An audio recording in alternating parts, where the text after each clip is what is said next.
बढ़े आगे और आपको बताएं, निवेशकों का म्यूचुअल फंड्स पर भरोसा लगातार बढ़ता जा रहा है। जुलाई में एसआईपी इनफ्लो रिकॉर्ड ऊंचाई पर पहुंच गया। जुलाई में म्यूचुअल फंड्स के आंकड़े कैसे रहे, बता रहे हैं यतिन मोहता। अगर हम म्यूचुअल फंड फ्लोज की बात करें तो क्लियरली जो एसआईपी का नंबर है वो स्टैंड आउट होता हुआ नजर पड़ रहा है। इनफैक्ट लगातार चौथे महीने अब आपको दिखाई पड़ रहा है कि जुलाई का जो आंकड़ा है वो 28,000 करोड़ के पार है और कहीं ना कहीं ऑल टाइम रिकॉर्ड लेवल्स पे आपको होता हुआ नजर पड़ रहा है।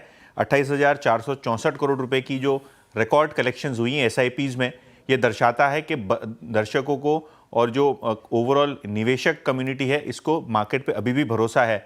बहुत वॉलेटाइल टाइम्स हैं, ट्रंप साहब के टेंट्रम्स तो हैं, जियो पॉलिटिकल लेवल पे भी काफ़ी सारी चीज़ें चेंज हो रही हैं और इस माहौल के बावजूद आप देख रहे हैं किस तरीके से बार ऊपर आ रहा है। 25, 26, 27 हज़ार से अब सीधा 28,464 करोड़ रुपए के आसपास आपको एसआईपी कंट्रीब्यूशन आता हुआ नजर पड़ रहा है।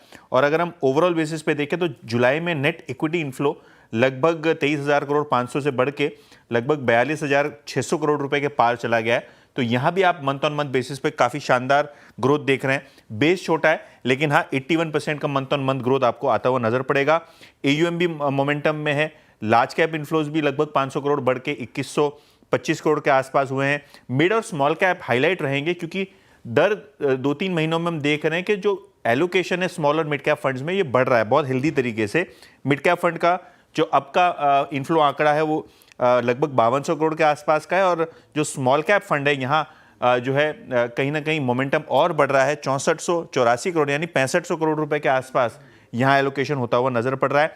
लिक्विड फंड की बात करें, क्रेडिट रिस्क फंड की बात करें, तो ईएलएसएस की बात करें तो ऑब्वियसली ये फाइनेंशियल प्रोडक्ट्स जनरली Q4 में चलते हैं। Q1 में ये डेटा का कोई मतलब नहीं है, लेकिन हाँ ओवरऑल ETF इनफ्लो हो चाहे NFOs हो, सब जगह हमने देखा है कि काफ़ी अच्छी तरीके से रिटेल निवेशकों का और छोटे निवेशकों का पार्टिसिपेशन हो रहा है।